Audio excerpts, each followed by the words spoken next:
podcast from Drew and Mike is, I think it's really cool, and that is what I wanted to say.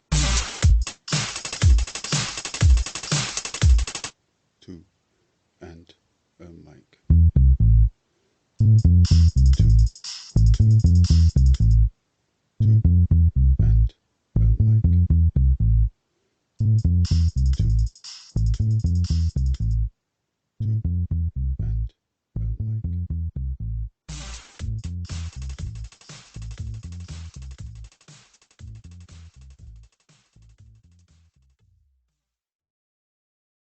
Speaking with Shirley Franklin is, quite frankly, an education. I would ask her a question expecting a measured political answer, much like those we see on TV today. But instead, I got dynamic, inspiring, informative, and relevant responses on how to create, in turn inspire, and communicate. She speaks as a person who cares for the whole community, not just a few people within it that represent this or that demographic. She talks about the future, the challenges, the weaknesses and strengths, and she knows, you can hear it succinctly, she knows what townsfolk and city folk need to become better, happier members of society. Shirley Franklin served as mayor of Atlanta from 2002 to 2010. She championed policies that targeted the quality and livability of Atlanta through improvements to the sewage system and reducing the budget deficit. She was a Green mayor, and for her efforts she was considered one of the best leaders of 2005 in the US News and World Report. Shirley's achievements are well documented, and there's no need for me to list them. They simply speak for themselves. I have had nothing more than a 30-minute talk with her, and she struck me as one of the most intense, intellectual, and knowledgeable people I have ever had the chance to speak with. Listen out for Shirley's pragmatism. She doesn't simply theorize about some far-off utopia. She talks about realities and states of being, and how they need to be either built up, supported, or in the case of some communities, created. Chris, thank you for creating this opportunity, and thank you, Shirley, for giving up your time to speak with me. Enjoy. How are Yeah, you? wonderful. Thank you. I'm good, thanks. And how are you? I'm well, thank you. Yeah, thank you for graciously accepting the invitation to join me on my podcast. It's really kind and generous of you to share your time. Um, I guess you don't get to see Chris too much, do you? Actually, I see him a lot more than I did when he was living in the States. That's because he's running away from me all the time. Well, because when he comes, he stays a while. Yes. Yeah, I guess that's better for you. But you're all together. It's for Thanksgiving, right? That you're together at this time. Yes, it is. It is. We get together for Thanksgiving. We get together whenever we can, but Thanksgiving is one of our annual trips. Yeah, but how come Thanksgiving is so special? Because we don't have this in the UK, so this is purely an American thing, right? Yes, Thanksgiving is an American holiday. It has a lot of legend around it, but it has developed into one of our biggest family holidays. And it's not associated with any religion. It's all about not just saying thanks, but gathering with friends and family, usually over a good meal and a lot of kind of games and sports and things like that. Yeah, we get to see lots of pictures of turkeys and so on coming out of the US. Chris is a really good cook. Did he prepare the turkey this year? No, he did not. We did not have turkey. We had grilled fish and beef Wellington and other foods, but we didn't have the turkey. We'll have turkey for Christmas in Atlanta. Okay. Yeah, wonderful. Well, it still sounds wonderful, whatever you had. So, yeah, great. Yeah, when Chris said that you would be available to talk, I mean, I had like 101 questions that came up, but obviously we don't have time for even a few of those. But looking at, having seen some of your profile, I've seen that you obviously grew up and lived through a lot of crazy, turbulent times. And if you were to compare the kind of life that you had then with society today that you see in the USA, what kind of things do you think about? What thoughts come to your mind? Well, in some ways, I grew up in the 1940s and 50s in Philadelphia, which was one of America's oldest cities, as many of your viewers will know. And family, most activities were built around family, religion, usually church, or not so much mosque and synagogue at the time, or temple, and neighborhoods. People shopped in their neighborhoods. Many people worked in their neighborhoods. You went to school in your neighborhood.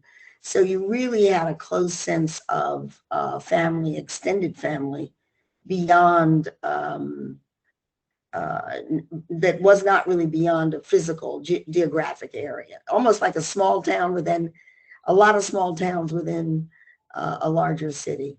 Today, people have such mobility that one of the big differences is that there's a lot more interaction across race, across interests, across geographic area.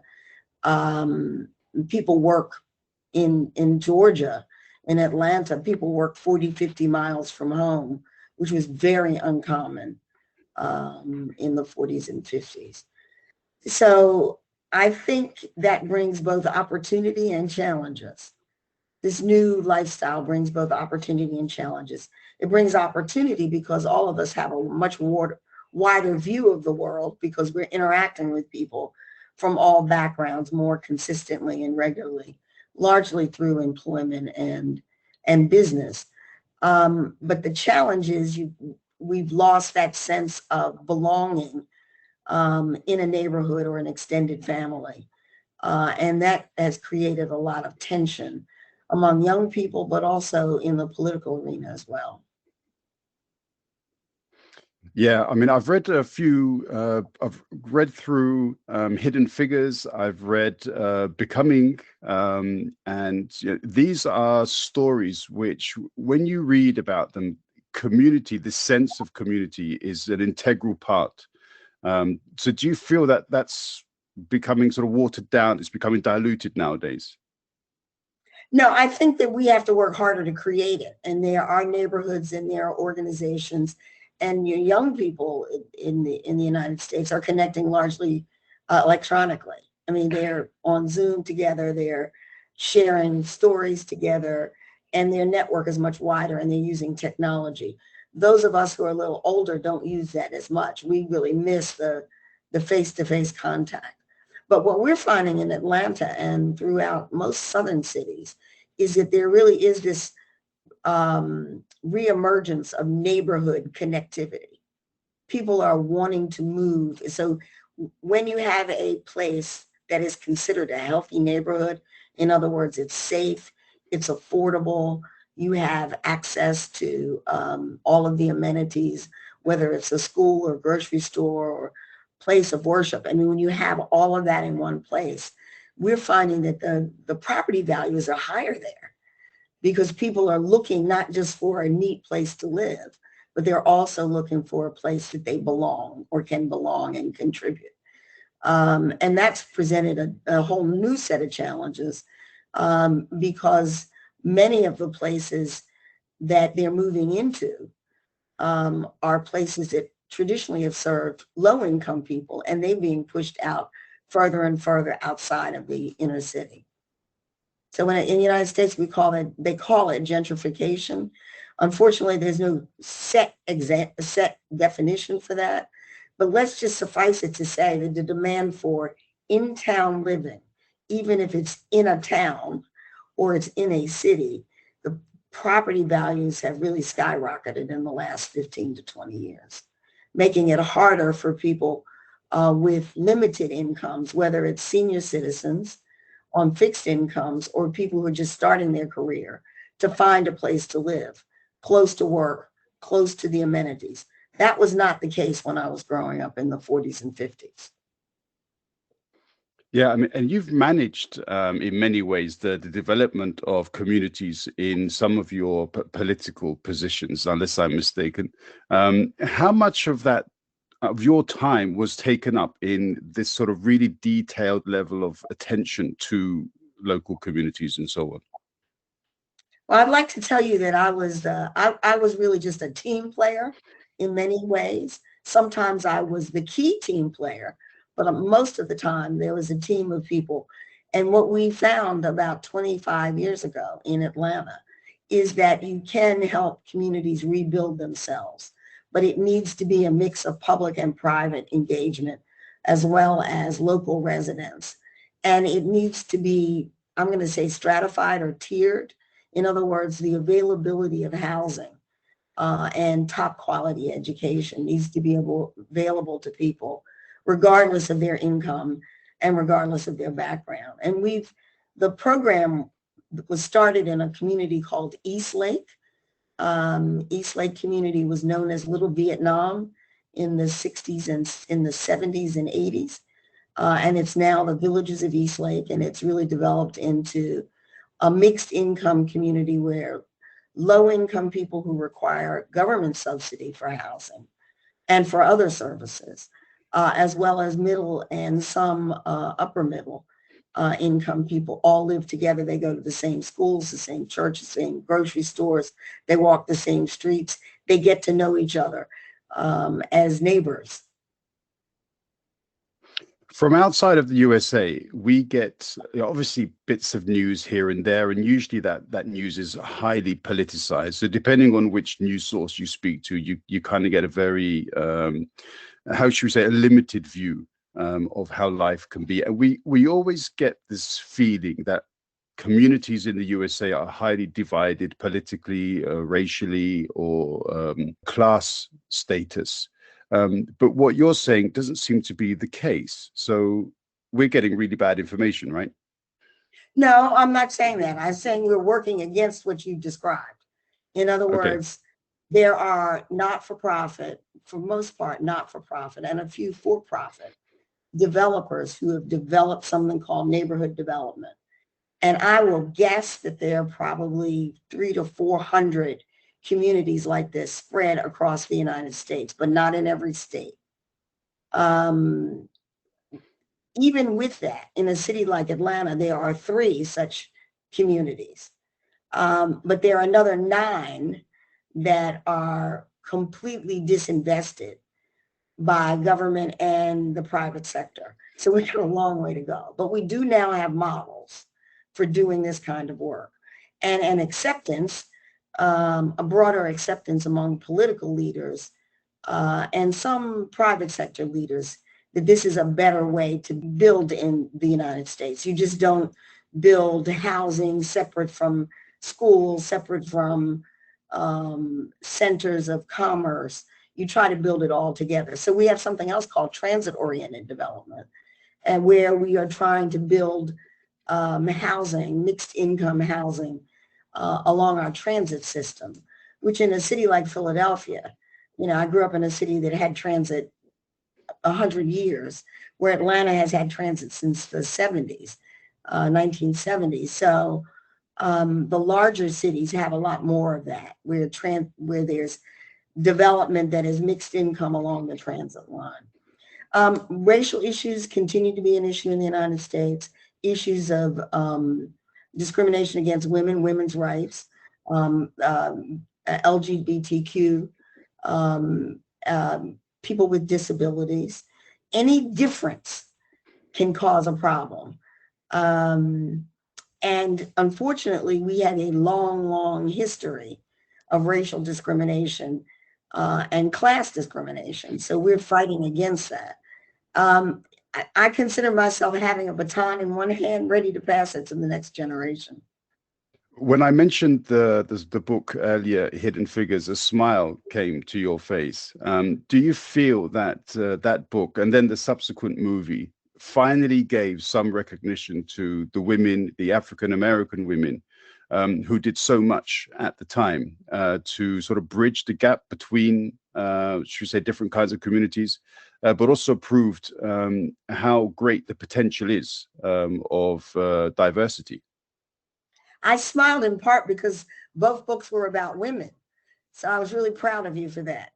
So, but but I also smiled because Chris's grandmother and my aunt was a generation of women right behind those women in what the work that she did in terms of programming and computer technology for the federal government. And had it not been for the Catherine Jacksons and others who opened the door, I'm not sure what her career would have been as a young woman at 18 and 19 years old. So those doors were open for several generations and still opened. Unfortunately, um, as important as it is to tell the history, and those are both historical accounts of a period, our first Black First Lady and these brilliant mathematicians. Unfortunately, Americans know that there have been brilliant African Americans and women throughout history. We just have chosen to ignore them. We've chosen to ignore them in the history books. We've chosen to ignore it in our politics. I mean, we still have not had a woman president in the United States. And we say we're the land of the free and opportunity is available for everyone. So I live in a state that hasn't had a woman governor. And I think we haven't had a woman senator, U.S. senator. So there are many barriers still in the United States. And talking about the history is great, but actually ensuring that we're removing the barriers that keep the current generation from moving forward is, I mean, should you have to be as brilliant as those women in order to get a job and an opportunity? The answer is no. You shouldn't have to be as brilliant as they are to be treated fairly. Yeah, absolutely. I couldn't agree with you more. And to be honest, when I was reading through some of the achievements that you had, I thought to myself, "Wow, love that policy, love that policy, love that policy." You were very much an environmentalist leader, perhaps well ahead of your time. How did that come about? Well, I've been an outdoor person for a long time. Growing up in Philadelphia, we were outdoors all the time, year round. I was one of those children who liked to be out in the elements and enjoyed the outdoors. I learned to camp very early in my life. You know, my first overnight camping trips by myself with other groups of girls was at 7 years old. So I'm in the mountains and outside. So I've had an appreciation for the outdoors and the environment for a long time. But as mayor, I met the EU ambassador for climate while I was mayor. And he came to visit and he asked me a couple of key questions. The first one was, why in the world is the United States not taking the environment seriously? And then we talked about it. And I recall that we had a mayor out in Seattle who was trying to lead that effort around the Paris treaties and accord. And he rounded up a group of us as mayors and said that we could be not just the voice, but we could be activists in the area. And the agreement we made under the U.S. Conference of Mayors was that each of us would go back to our hometowns, and there were 40 of us to start. We'd go back to our hometowns and we would start to study the issue and start to implement policies at the local government level that we hoped would drive the federal government, our U.S. government, to consider climate and environment in a broader sense. So one of the things that I did was I took my cabinet of 15 or 20 people to see Al Gore's movie one afternoon during work.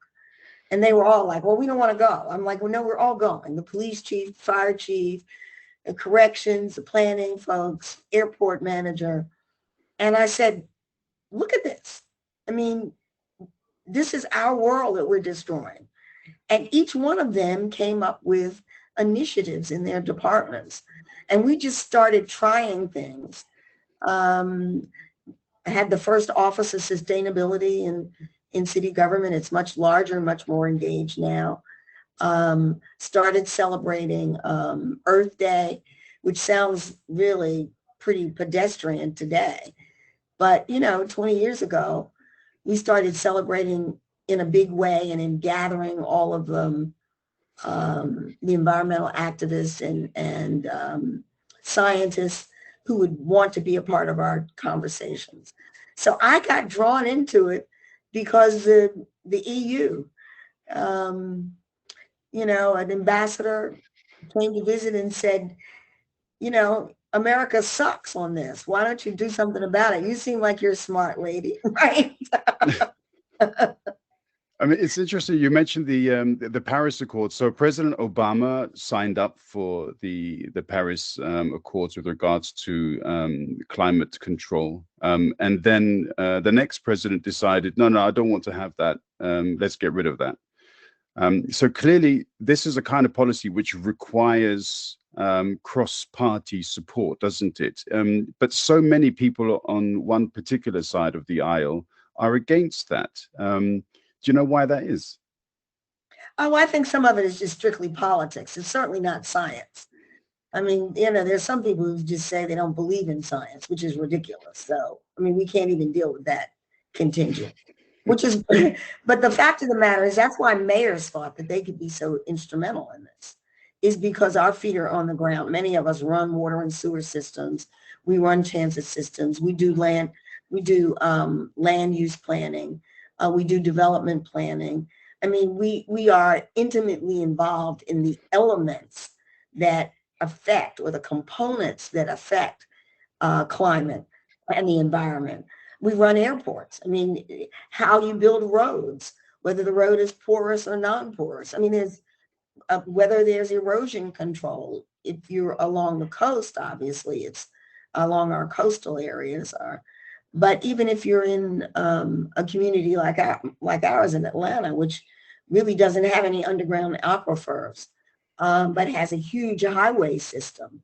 I mean, if you're not paying attention to how you are building highways, then you are producing flooding. You are producing unstable environment for the people who live and work in your community. So, I mean, you've tapped onto something.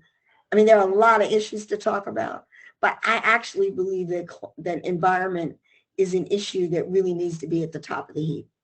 I mean, I believe we need to do all the other things people talk about that you read about the United States. But if we're not careful to do something and to be bold on the environment, the world that we live in, and especially the places that we live right now in the United States, are not going to survive. There are a lot more mayors now and who are active in this. But mayors consider themselves spokespeople for the people. And we believe that the hardest job is to be a mayor, and also the most impactful in terms of what people see on a day-to-day basis. They like the president or they don't like the president, but they know who the mayor is. Okay, and they can, I suppose, there's a greater chance of interaction, isn't there, with the mayor than there is a president?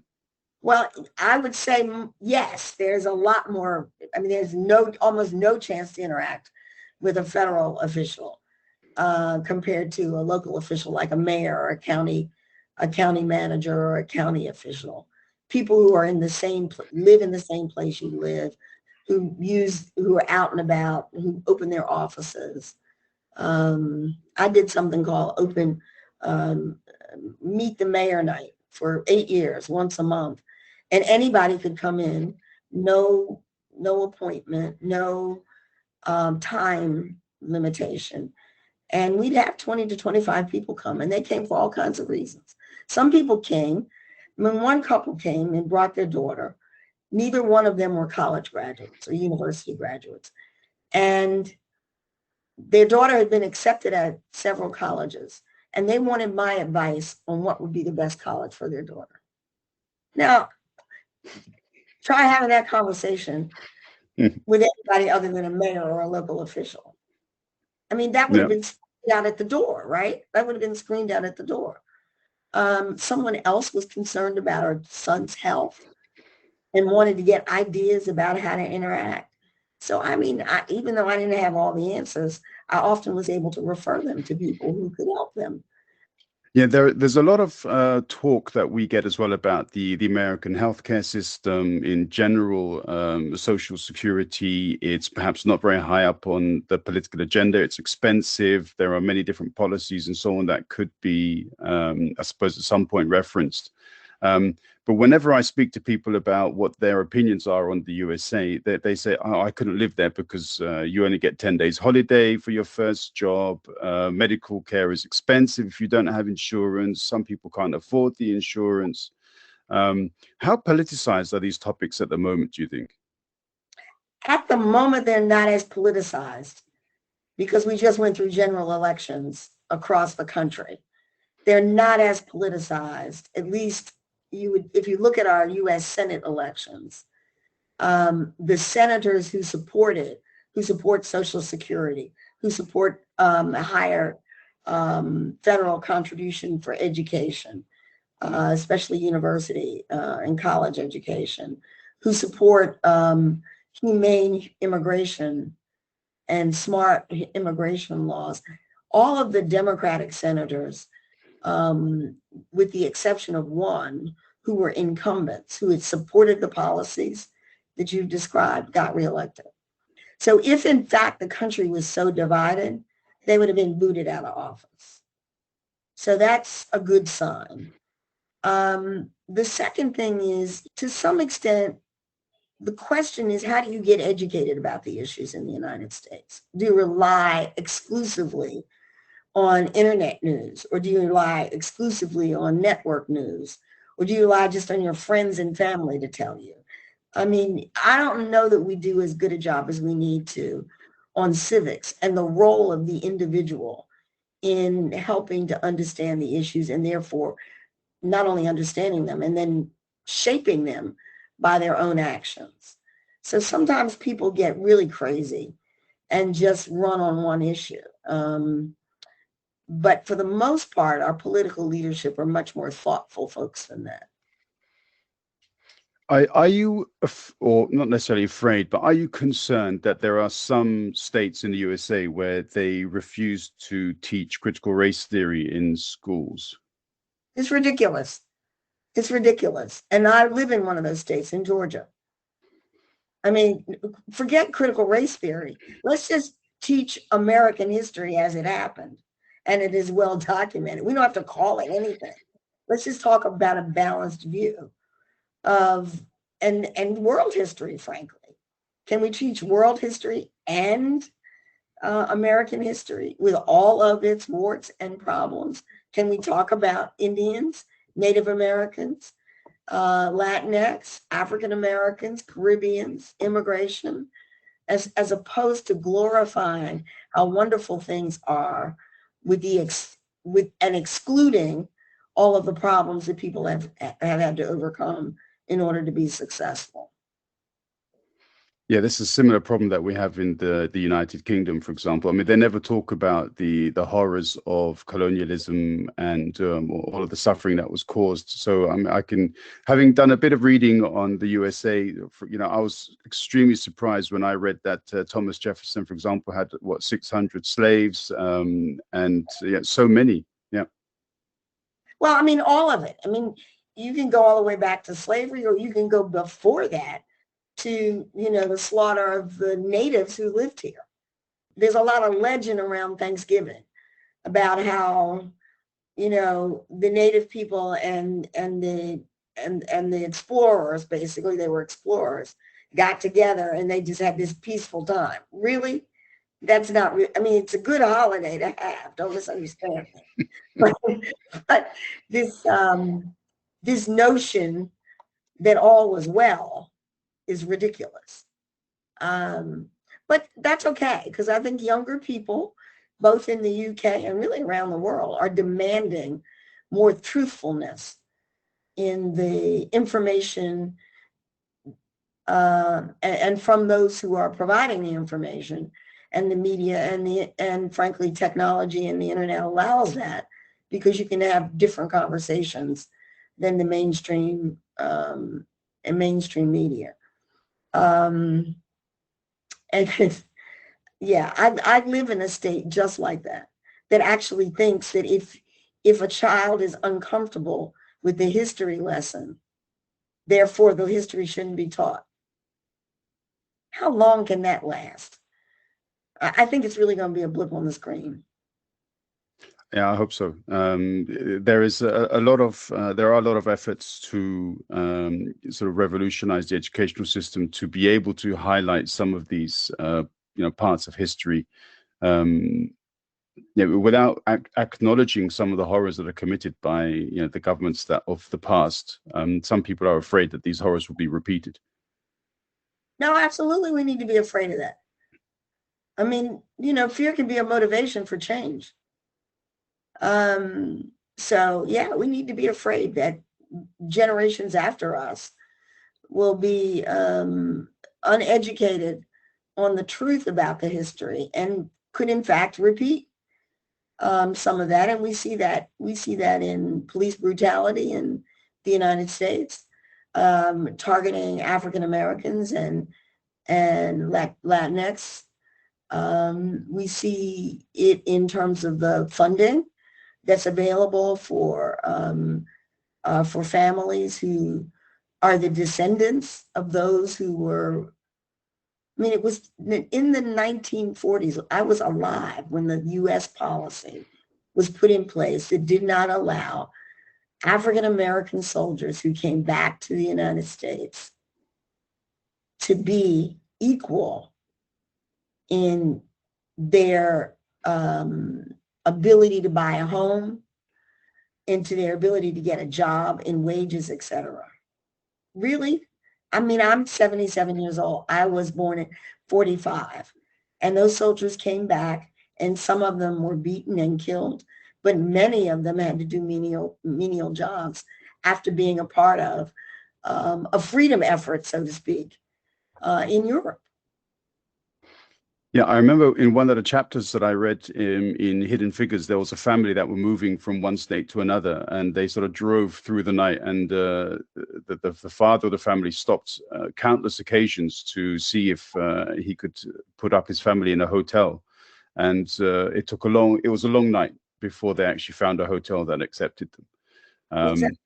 That's just a horrifying reality of the times. I know you have to run off, so I don't want to take up your time. You've got some, important holiday time with the family, and I completely respect that.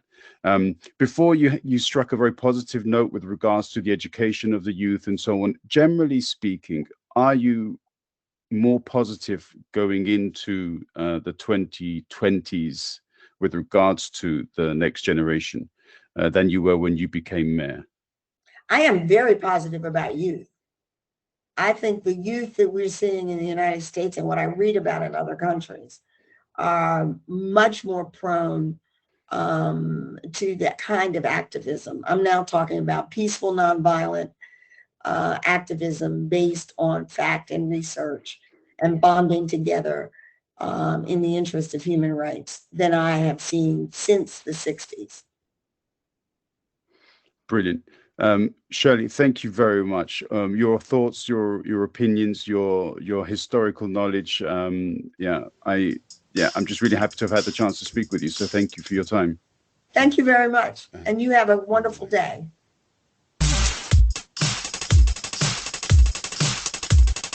Two and a mic.